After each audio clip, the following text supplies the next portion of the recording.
Matthias Ezeaku was a Christian before, mepe charity organization called Igbo Love Theirself.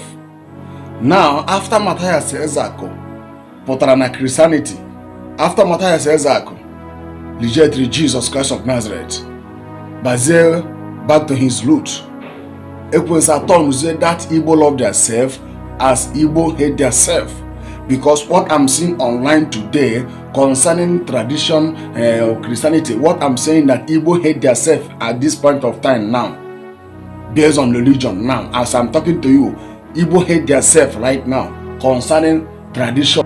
Because what I'm seeing right now, most of you may not see it. What I'm seeing now that will happen time to come, Gabo Igbo hate themselves. Because this religious everyday on our corner social media, very soon level of this thing now gapuzi nke kono or gapazi nke take action. Mark my word today, mark my word today, mark my word. Time will come when the group Matthias says I cannot fight Christianity, and the time will come when Christianity can fight to go back. So again with trouble, obona ihe akwụsịrị, again with trouble, and nke ga cause government itiwe ihe ọnụ, nke ga cause mbowa itiwe ihe ọnụ. Mark today's date, mark today mkpụrụ okwu a. Today's date is Tuesday, 21 November 2023.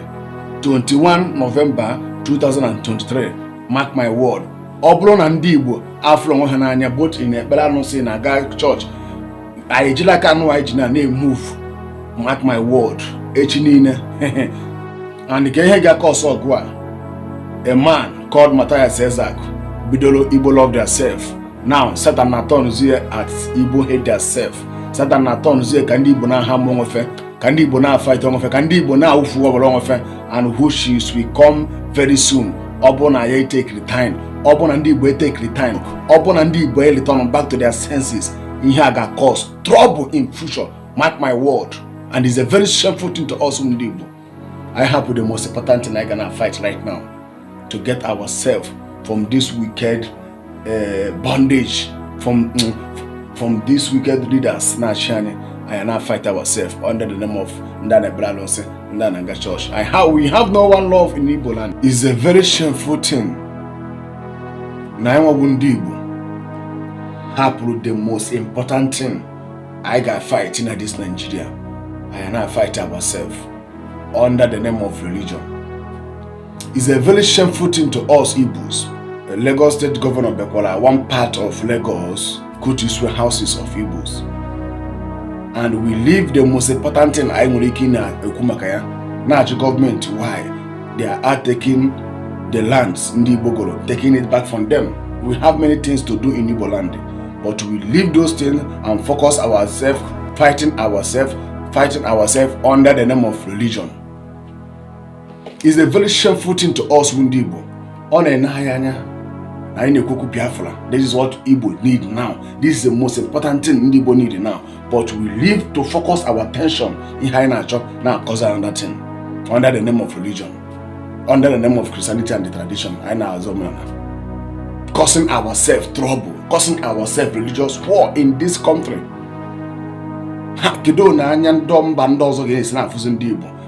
Because all of them, everybody in the world, they need as these people, they need their freedom. Among them, they are talking another thing. How would they feel? They will see these people, they are not serious. And it's a very shameful thing to all these people start for Biafra agitation. Mandono Nigeria, Mandono outside Nigeria. How far happen what they will focus to fight for. Now they are now turning it into religious war. Now they are happy the most important thing. Now they can lose talking about religion. Not about Jesus, not about Ndoka, not about Eva. Or it's true that I say it. Ojukwu ftara zọ Biafra as a Christian. Ojukwu is a Christian. Mgbe ọ nọrọ ọgụ Biafra na Nigeria, ma ndị Igbo, ndị bụ Christian, ma ndị na-ekpere alụsị, ma onye ọbụla, all of us, our fathers joining together, gaa ọgụ. Wazirika Aputanke, Wazirika is a Christian. Nnamdi Kanu Aputan, Nnamdi Kanu is a Jews. Ndị Jew. Judaism gave birth to Christianity. Because even though Jesus Hadele, the king of the Jew. Now, why are we fighting ourselves under the name of religion? Ndunine non outside Nigeria, no Nigeria. On a nanya na haptara ka hazo onendi bogesi nwulongofe na kochichi ojo ayi no n'ime ya. For hapuze the most important thing ha ga na fight na abia cause trouble. Ka onwe religious war. Ndunine ptara for agitation ime ka ndi Igbo nwulongofe. Most of them now. Look at what is happening to Igbos. All we're gonna be a full agitation and the cano tarafu. Okay, we're going to defend nda kolaba. No one love, no one mind, no peace. Among them now, all by one religion, Tiponia, get the problem of Ndi Bongole. Get the problem of Ndi Bongole. We don't know exactly thing we need. Look at Ijele binyilinu na-ekwu against Nnamdi Kanu, na-ekwu against Igbo freedom. Ijele pụtara last week bupụta video, old video Nnamdi Kanu na nwunye na-eme love, bupụta the video outside, post on a Facebook page ya, na Facebook page ya, na-amọkụ Nnamdi Kanu, na-amọkụ ndị na-fight for Biafra freedom. Na ndise na Ijele ebulu kresi Matthias n'isi na-akpali Evangelist Ebuka, na-akpọ Evangelist Ebuka iyi na ọ Evangelist Ebuka meta ya ka kill family eme nka ọ na-akụle ya aka ọ na-ehe eruzie now akwa the same person na-akpali Nnamdi Kanu, the same person na-akpali ndị Igbo na ha sa azọ ka ha nwere onwefe because of ọ na-akpalizie Evangelist Ebuka obi ọ na-akụle ya aka. We don't know exactly what we need. We don't know exactly what we need. I'm coming to talk about Evangelist Ebuka and Matthias. Maybe in my next video I will talk about it. But right now, we Igbos need to know what we are looking for. Ihe chọrọ ikwu and this particular video bụ ihe a na-eme now. Ndị otu Matthias Ezeaku, onwere onye ji unu ikpara arụsị, onwere onye ji unu ịpụtara ya street jiri megaphone na-ezi ozi so bịa believe our tradition nke a. Onwere onye ji unu ime that one. I know freedom of worship. Na ife ọ na-eme nga anyị all over Igbo land. Look at what they are doing to us. And anyị ndị Igbo gona Lagos now, ndị Yoruba ji in the late way, political way, na-anakọla ya ndị Igbo now, na-asị na ha na-akụtu usunu.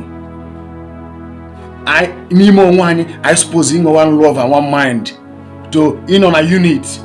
Look at what is happening among us.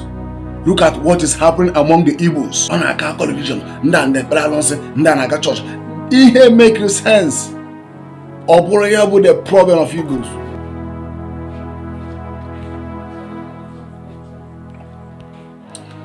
Ekpere m bụ na Matthias ga-apụta onwere ihe ga-eme. Onye nga ha gbara egbe, I don't mean support of it. I don't mean support what happened. But in my next video, I will talk many things, my own opinion in this situation. Manakwa the same Matthias Ezeaku, the police made one native doctor arrest, one native doctor pull against him or made the man arrest. Upon the same Matthias Ezeaku na abu, obo na somebody there in a comment section quote something or like you know, or whoop that picture of that person on Facebook. Now say na obo name of this person, obo name address of this person. Send me a message on WhatsApp or call me. I will give you 100,000 or 50,000 naira. Komonya arrest. Oh my God, many people. How many times? Biko ndị Igbo ka anyị nwee n'ofobi. Let's have one love. Kita hapụlọ this time hapụlọ time ndị Igbo ga-eji in the among ndị Igbos onwe fa na-enwe trouble among them. No. Ita na bụ ka mkpa ndị Igbo ga-afọ nwe ha n'anya na ihe ọ na-akụtu usu ndị Igbo na ihe ọ na-eme ndị Igbo aside an Igbo. I suppose read unit. Look at what we are fighting ourselves. On a Catholic religion, ndị na-ekpere alụsị, ndị na-ekpere Jesus. Obeza among them who's a trouble. Please, let's stop all those things and focus our attention. Thank you and God bless you. I pray that Matthias Ezeaku ga-apụta. I pray that ọ ga-enwe peace na Igbo. I pray that peace ga-adị na Igbo, peace ga-adị. Mkpali akwụsị, let it stop. Ka ọ kwụsị, mkpali akwụsị. Ka anyị nwee one love and one mind. Anyị na-ebu ndị Igbo. Thank you and God bless you. I'm still your brother Evangelist Ebube Joseph Ezeaku. Shalom. Watch my next video.